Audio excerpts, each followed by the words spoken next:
Hazrat rahimahulloh ko'zlarida yosh bilan eslardilar. Dinga xizmat qilgan odam biroz xizmat qilgan bo'lsa ham uni juda e'tiborli qilardilar. Ilmiy ma'noda unaqa juda katta xizmat qilmasa ham, lekin shu talabalarni xizmatiga jonini fido qilgan kishilarni eslab har doim haqqiga duo qilardilar. Masalan, Odilxon Eshon Andijonda meni birinchi ustozim hisoblanadi. Meni qo'limdan yetalab, ilmga olib chiqib, yo'l ko'rsatib, eng ko'p tarbiyani bergan odam. Alloh rahmat qilsin. Qiynalib, og'ir bo'lib ketgan vaziyatlarda men tayyorlov kursida yurgan paytimda qanoat hosil qilmasdan ikkinchi kurs talabalarini darsiga kirib olganman. Keyin shunda qo'limdan yetalab tashqariga chiqib aytganlarki, "Bolam" deganlar. Talaba paxsa devorni loyiga o'xshaydi. Paxsa devor loyini ko'rganmisan? Ha, ko'rganman. Nima qilinadi? Rosa tepiladi. Paxsa devorni loyini tepib loyni qivomiga keltiriladi. To o'sha qiyomiga kelmaguncha paxsani loyi ushlamaydi, to'g'rimi? Ha, ushlamaydi, mustahkam bo'lmaydi shunaqa. Sen ham bu birinchi, ikkinchi etapni bosib o'tmaguncha qiyomiga kela olmaysan. Xuddi shu paxsa devorni loyini singari xizmat bo'lish kerak degan. Meni fikrimda yomon o'rnashib qolgan shu narsa. Odilxon Eshon hazratlarini Alloh rahmat qilsin. Suriyadan katta ulamolar kelganda Andijonni aylantirib Odilxon Eshonni ko'rsatganlar, aytib beradilar. Va aytarkanlarki, o'sha Suriyadan kelgan katta ahli ilmlarga eng og'ir vaziyatlarda, eng qiyin dahriylarning qilichidan qon tomib turgan paytda xizmat qilgan odamlar.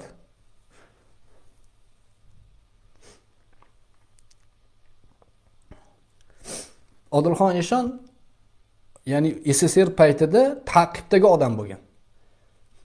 Talaba o'qitarkanlar, mahalla raislari boshqasi kelib bosarkan, qamarkan, qamasa qamoqda o'tirib, qamoqda ham o'qitaverar ekanlar. Qamoqdagi ziklarni o'qitarkanlar. Hatto qamoqxona boshlig'i ateist odamlar, ateist hukumatning odamlari. Bu kishini xizmatini ko'rar ekanda qattiq gapirar ekan. Lekin o'zi alohida kelgan paytida, alohida ko'rishgan paytida samimiy gaplashar ekan. Sudda sud bo'lyapti deydilar. Odilxon Eshon o'zlari aytib beryaptilar. Sudda nimaga bu eskilik sarqiti nikoh o'qiysiz? derkan. Desa aytarkanlarki, bolam, men seni ota-onangning nikohini o'qimasam, bu haromdan tug'iladi odamlar. Men ota-onangga yaxshilik qil, bolangga yaxshilik qil. O'g'irlik qilma, zino qilma, birovning haqqini yema deb men aytmasam, unda bu hamma haromxo'r bo'lib ketadi.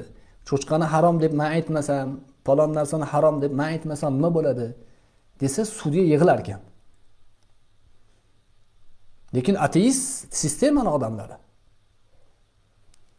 qamavordi deydilar. Qamoqxonada ham o'qitaverdim deydilar. Qizil bilet olganlar, jinni degan bilet.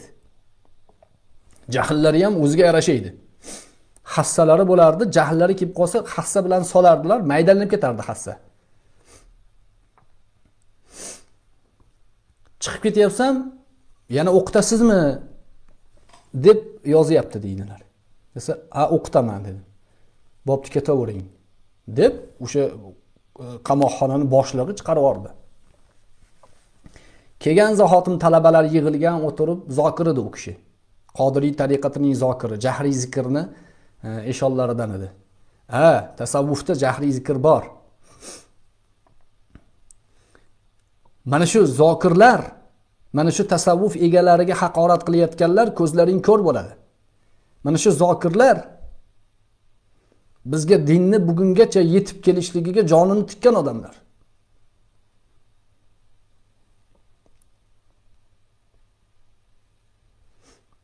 Nonni nanna deb yurgansanlar o'shanda. Tasavvufga tosh otayotganlar. yoki ona qonida ham bo'lmagansanlar.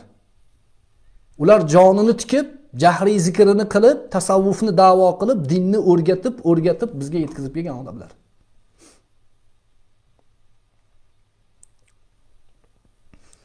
Keldik, talabalar yig'ildi deydilar, men zonadan chiqdim deydilar, o'tirib biz gaplashyapmiz. Bir payt deydilar, bir odam kirib keldi, boshida do'ppi, hokisor bo'lib deydilar. Kelib davraga o'tirdi. Qur'on tilovatlar bo'lyapti, duolar bo'lyapti.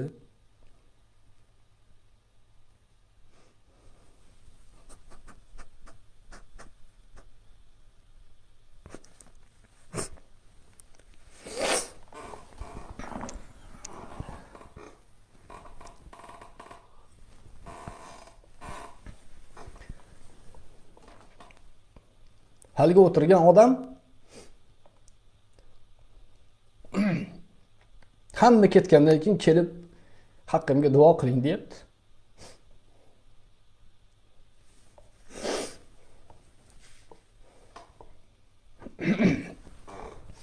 Qarasam qamoqxonani boshlig'i deydilar.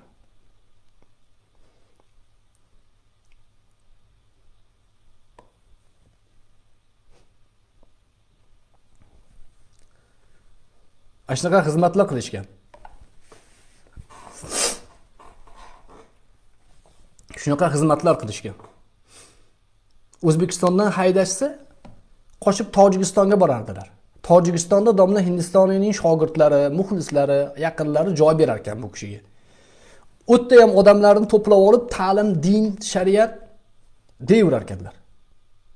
O'sha sofi, o'sha tasavvufni vakillaridan Tojikistonda qidiruvga tushib qoptilar keyin. Tojikiston ham SSRga aloqador. O'tdan qochdik deydilar. O'zlari qochib kelyaptilar. Samolyotga 5 ta 10 ta bolani chiqarib olganlar. O'zlari bilan birga talabalar. Samolyot O'zbekistonga tushgan. O'zbekistonga kirolmaydilar. Aeroportda bir chekkada biz bolamiz deydi. O'sha bolalarning ichida Abduhakim qorakalar bor. Bor hozir mana shu Abduhakim qorakamiz. Alloh umrini uzoq qilsin. Hazratga juda katta xizmat qilganlar. Yo'llarida xuddi akalar, ukalaridek xizmat qilganlar. O'sha Tojikistondan bu yoqqa kelib qolishdi, Odilxon Eshon olib kelganlar. O'zlari qochuvdalar, O'zbekistonda qidiruvdalar. Talabalarni qo'yib yormaydilar. Yo'q, quvsa ham o'qitaverganman deydilar, qochsam ham o'qitaverganman, qamalsam ham, chiqsam ham o'qitaverganman deydilar. Shularni gapirish insofdanmi, birodarlar? Insofdanmi? O'ylab ko'ring. Mehmondorchilikka borib, dasturxonida o'tirib, ovqatini yeb, yuziga tupurib ketgan bilan bir xil bu.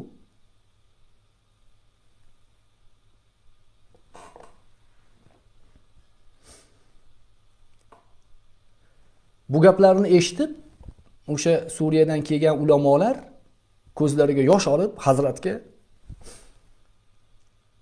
hayron bo'lishgan ekan. Biz SSR tamom bo'ldi. SSR hammasi kofiriston bo'lib ketdi. Islom qolmadi.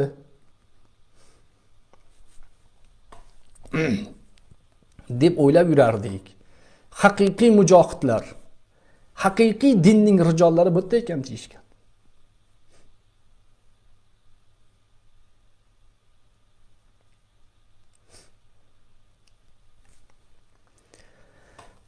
Vafot etgan kunlari menimcha yo seshanba edi yo chorshanba edi, darsda o'tirgan edik. Menimcha seshanba edi, vallohu a'lam, adashmayotgan bo'lsam.